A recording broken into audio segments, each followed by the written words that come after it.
नमस्कार दोस्तों, आइए जानते हैं आज मध्य प्रदेश की बड़ी खबरें। दोस्तों, आप इस वीडियो को अभी कौन से जिले से देख रहे हैं, उस जिले का नाम कमेंट में जरूर लिखें। आज की पहली खबर है कि सीएम मोहन यादव की बड़ी घोषणा। मध्य प्रदेश के मुख्यमंत्री मोहन यादव रविवार को देवास शहर में स्थित कुशाभाऊ स्टेडियम में सिंथेटिक ट्रैक भूमि पूजन में वर्चुअली कार्यक्रम जुड़े। यहां वो भूमि पूजन कार्यक्रम में शामिल हुए। भूमि पूजन के बाद अपने संबोधन में मुख्यमंत्री ने कहा कि देवास की बिना भारत की कल्पना भी नहीं कर सकते हैं। इंदौर, देवास, उज्जैन, धार समग्र महानगर बनने की दिशा में है। इसको लेकर हमने टेंडर भी जारी कर दिए हैं। समुचित शहर के विकास करने का निर्णय हमारी सरकार ने किया है।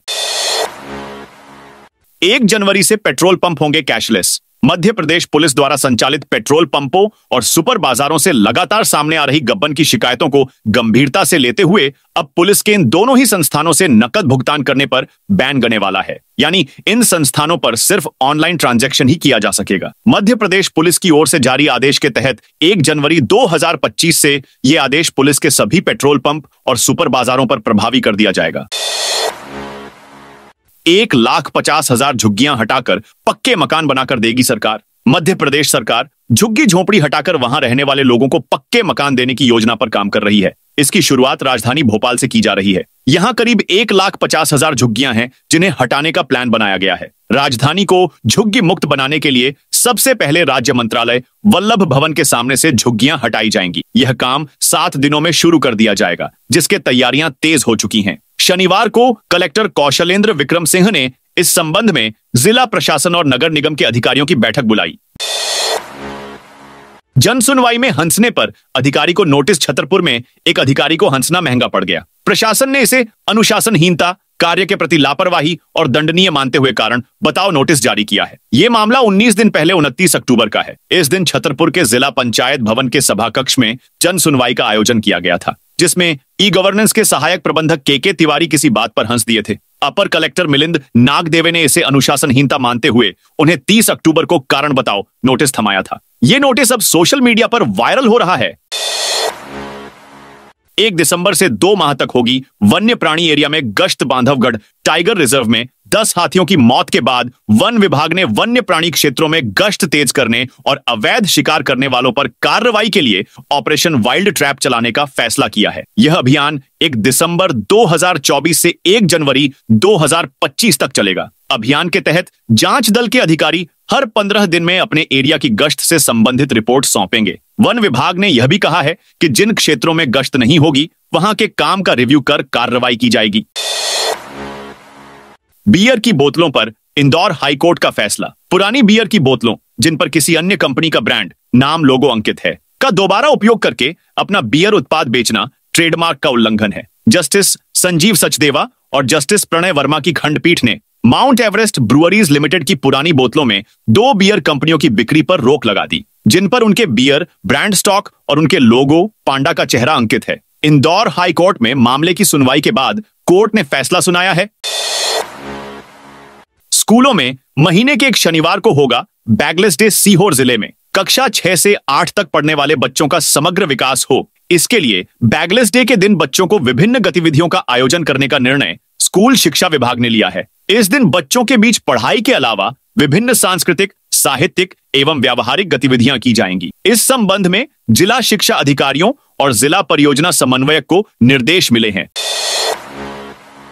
शिवराज सिंह चौहान का बड़ा खुलासा। मध्य प्रदेश की सबसे चर्चित स्कीम लाडली बहना योजना की शुरुआत 2023 के विधानसभा चुनाव से पहले तत्कालीन मुख्यमंत्री शिवराज सिंह चौहान ने की थी, जिसकी वजह से प्रदेश में भाजपा की वापसी हुई थी। इसी योजना को लेकर शिवराज सिंह चौहान ने महाराष्ट्र में बड़ा खुलासा किया है। केंद्रीय मंत्री और पूर्व सीएम शिवराज सिंह चौहान ने लाडली बहना को लेकर कहा है कि जो लाडली बहना योजना बनी मध्य प्रदेश की धरती पर, उसी लाडली बहना योजना का कांग्रेस ने मध्य प्रदेश में विरोध किया। बोल गए रोको रोको रोको। मैंने कहा मामा को दुनिया की कोई ताकत नहीं रोक सकती। पूर्व सीएम कमलनाथ का भरे मंच से बड़ा ऐलान। कमलनाथ ने कार्यक्रम को संबोधित करते हुए कहा कि आपकी तरह मेरी भी एक सपना है कि छिंदवाड़ा की पहचान पूरे देश में बने। आज कहीं भी जाओ आप गर्व से कह सकते हैं कि मैं छिंदवाड़ा से आया हूं। मैं कहीं भी जाता हूं तो छिंदवाड़ा के युवा मुझे काम करते नजर आ जाते हैं। मुझे अच्छा लगता है कि पिछले 50 सालों से मेरे ऊपर किसी तरह का कोई दाग नहीं लगा, नहीं कोई उंगली उठा सकता।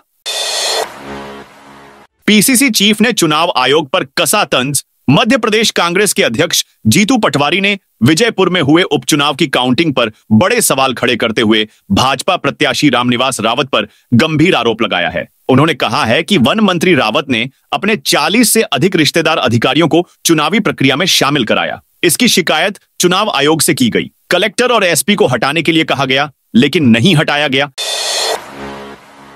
हाईकोर्ट ने दिए सरकार को निर्देश। मध्य प्रदेश हाईकोर्ट ने राज्य शासन को निर्देश दिया है कि पंचायत एवं ग्रामीण विकास विभाग के अंतर्गत कार्यरत राज्य ग्रामीण आजीविका मिशन के जिला प्रबंधकों को सिटी मैनेजर के समान मैट्रिक्स स्तर 10 के आधार पर उच्च वेतनमान का लाभ दिया जाए। इस प्रक्रिया को पूरा करने के लिए कोर्ट ने 90 दिन की मोहलत दी है।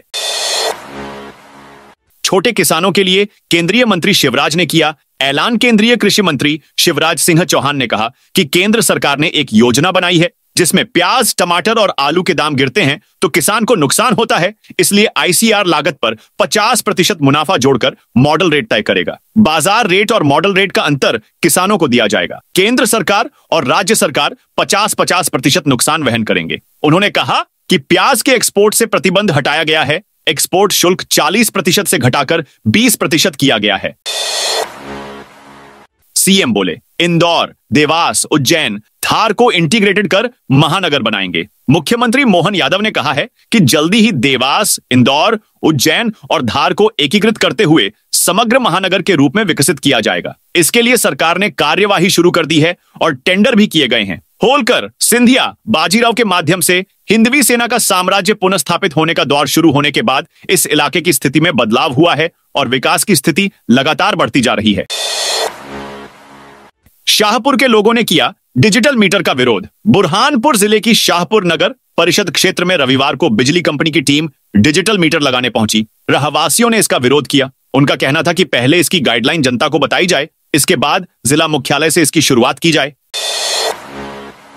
120 क्रिकेट मैदान के बराबर एरिया में होगा इज्तिमा। भोपाल में 29 नवंबर से 2 दिसंबर तक आलमी तबलीगी इज्तिमा का आयोजन होना है। इसको लेकर इज्तिमा कमेटी ने तैयारियां तेज कर दी है। इस बार इज्तिमा की थीम सिंगल यूज प्लास्टिक मुक्त रखी गई है। इज्तिमा कमेटी के मीडिया को ऑर्डिनेटर डॉ उमर हफीज ने बताया कि इस बार करीब 600 एकड़ एरिया में व्यवस्थाएं की जा रही हैं, जिसमें 300 एकड़ में पार्किंग, 100 एकड़ का पंडाल बनाया जा रहा है। अलावा 200 एकड़ एरिया में अन्य व्यवस्थाएं की जाएंगी, जिसमें फूड जोन, वुजू खाने, वॉशरूम आदि रहेंगे।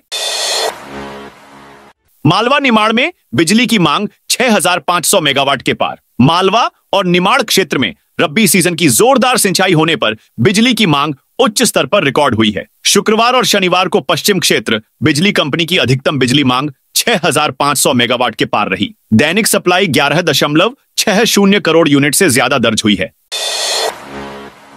भोपाल में फर्जी बैंक अकाउंट बेचने वाला गिरोह पकड़ाया। भोपाल पुलिस ने फर्जी दस्तावेज के आधार पर बैंक अकाउंट बनाकर उन्हें बेचने वाले बड़े नेटवर्क का खुलासा किया है। पुलिस ने इस मामले में 7 आरोपियों को गिरफ्तार किया है। इनमें से एक महिला है। फर्जीवाड़ा करने वाला यह बिहार का अंतर्राज्यीय गिरोह है। आरोपी भोपाल में किराए का मकान लेकर फर्जी दस्तावेज बनाते थे। इसके लिए इब्राहिमपुरा में एक कमरे में कॉल सेंटर भी बना रखा था। पूछताछ में आरोपियों ने देश के 6 अलग अलग शहरों में रहकर फर्जी दस्तावेज बनाने की बात स्वीकार की है। इनमें इंदौर, भोपाल, लखनऊ, मुंबई, अहमदाबाद जैसे शहर शामिल हैं। बागेश्वर धाम से ओरछा तक पदयात्रा निकालेंगे धीरेन्द्र शास्त्री। बागेश्वर धाम के पीठाधीश्वर पंडित धीरेन्द्र शास्त्री 21 से 29 नवंबर तक सनातन हिंदू एकता पदयात्रा निकालेंगे। यात्रा धाम से रामराजा सरकार की नगरी ओरछा तक निकाली जाएगी, जिसमें देश के प्रसिद्ध संत और फिल्म, संगीत सहित अन्य क्षेत्रों के प्रसिद्ध लोग शामिल होंगे। रविवार को शहर के एक होटल में प्रेस वार्ता कर पम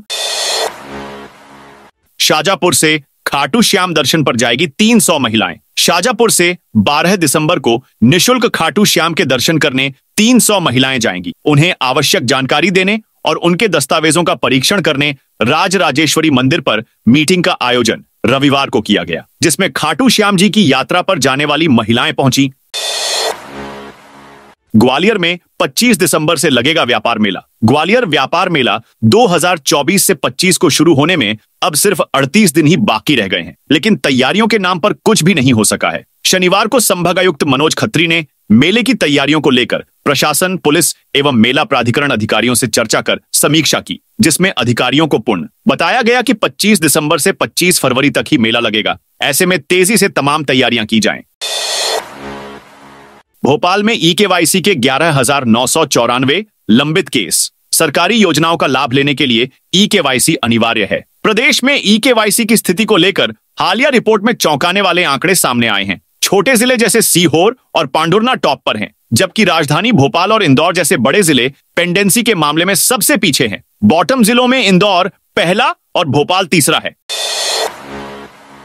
एमपी के 11 जिलों और 12 शहरों से गुजरेगा नया एक्सप्रेसवे। मध्य प्रदेश में सबसे बड़ा एक्सप्रेसवे और प्रदेश की सबसे लंबी सड़क बनने जा रही। करीब 1200 किलोमीटर लंबी ये सड़क प्रदेश के 11 जिलों से होकर गुजरेगी और इसके निर्माण में करीब 31,000 करोड़ रुपए खर्च होंगे। इसे नर्मदा एक्सप्रेसवे नाम दिया गया है, जो कि यमुना एक्सप्रेसवे से करीब 4 गुना बड़ा होगा। नर्मदा एक्सप्रेसवे से करीब 30 नेशनल हाईवे, स्टेट हाईवे और जिलों की सड़कें जुड़ेंगी, जिससे साफ तौर पर इन जिलों के विकास को इससे लाभ होगा। दिसंबर में रेलवे कराएगा दक्षिण दर्शन यात्रा। मध्य प्रदेश में रहने वालों के लिए भारतीय रेलवे की ओर से खुश कर देने वाली खबर सामने आई है। सूबे के आर्थिक शहर इंदौर से जल्द ही तिरुपति बालाजी, रामेश्वरम धाम, मदुरई और कन्याकुमारी के लिए पर्यटक ट्रेन रवाना होने वाली है। खास बात यह है कि इस ट्रेन में राजधानी भोपाल के रानी Kamlapati railway station, Sant Hirdaram Nagar railway station समेत प्रदेश के 9 स्टेशनों से यात्री सवार हो सकेंगे। एमपी में अगले 3 दिनों में पड़ेगी तेज ठंड। मध्य प्रदेश में मौसम का मिजाज बदलने लगा है। जम्मू कश्मीर में सक्रिय पश्चिमी विक्षोभ कमजोर पड़ गया है। इससे हवा का रुख उत्तर दिशा से होने लगा है। इस कारण अगले 3 दिन में न्यूनतम तापमान में 2 से 3 डिग्री सेल्सियस की गिरावट आ सकती है, जिससे रात में सर्दी बढ़ेगी। दिन का तापमान।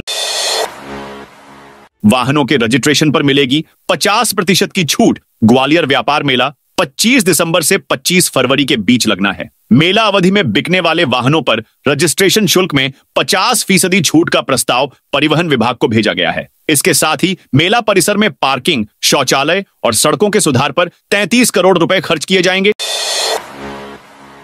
वेतन वृद्धि में आ रही अड़चनें। मध्य प्रदेश में कर्मचारियों, अधिकारियों के वेतन भत्तों, वेतन वृद्धि आदि में कई दिक्कतें आ रही हैं। कर्मचारियों, अधिकारियों के रिटायर होने पर पेंशन पेमेंट आर्डर बनने में भी खासा विलंब हो रहा है। राज्य के कोष एवं लेखा विभाग के आयुक्त और पेंशन संचालनालय का कहना है कि कर्मचारियों, अधिकारियों का डाटा अपडेट नहीं होने से ये दिक्कतें आ रही हैं। इन अड़चनों को दूर करने के लिए कर्मचारियों, अधिकारियों का डाटा अपडेट करना होगा। प्रदेश भर के विभाग अध्यक्षों को निर्देश भेजकर अपडेट डाटा बुलाए गए हैं। 999 रुपए में फ्लाइट का लुत्फ उठाने के लिए करना होगा थोड़ा इंतजार। रीवा से भोपाल के बीच फ्लाइट का इंतजार करने वाले के लिए बुरी खबर है। रीवा एयरपोर्ट से एयर टैक्सी की सेवाएं शुरू होने में अभी और समय लग सकता है। फ्लाइट कंपनी की तैयारियां पूरी नहीं है। 20 नवंबर को रीवा एयरपोर्ट का उद्घाटन किया गया था। उस दौरान घोषणा हुई थी कि फ्लाइट को 5 नवंबर से शुरू कर दिया जाएगा। इसके लिए तैयारियां भी की गई थी, लेकिन निर्धारित समय पर शेड्यूल जारी नहीं किया गया। स्मार्ट मीटर के लिए उपभोक्ताओं को करना पड़ेगा इंतजार। शहर में अभी भी 15,000 से अधिक उपभोक्ताओं के यहां की रीडिंग मोबाइल से की जा रही है। इन उपभोक्ताओं को अभी भी स्मार्ट मीटर का इंतजार करना पड़ रहा है। शहर में जब स्मार्ट मीटर लगने की शुरुआत हुई थी, उस समय पूरे शहर को 1 साल में स्मार्ट मीटर वाला शहर बनाने का दावा किया था। इस बात को 4 साल हो गए हैं। रतलाम 100% स्मार्ट मीटर वाला शहर नहीं बन सका है। इसके लिए हर वर्ष समय सीमा बढ़ाई जा रही है। इसका कारण स्मार्ट मीटर की आपूर्ति नहीं हो पाना बताया जा रहा है। सीबीआई ने नहीं चुकाया कृषि विवि के 51 लाख का बिल। सीबीआई ने ग्वालियर के राजमाता विजया राजे सिंधिया कृषि विश्वविद्यालय को 41,19,000 की राशि का भुगतान नहीं किया है। यह राशि सीबीआई टीम द्वारा विवि के इंटरनेशनल हॉस्टल और गेस्ट हाउस में ठहरने के दौरान किराए और अन्य सुविधाओं के उपयोग करने के बदले में देनी थी। विवि ने कई बार रिमाइंडर भेजा, लेकिन अब तक भुगतान नहीं हुआ। अब विवि ने कलेक्टर और एसपी को पत्र लिखकर सीबीआई से बकाया राशि दिलाने की गुहार लगाई है।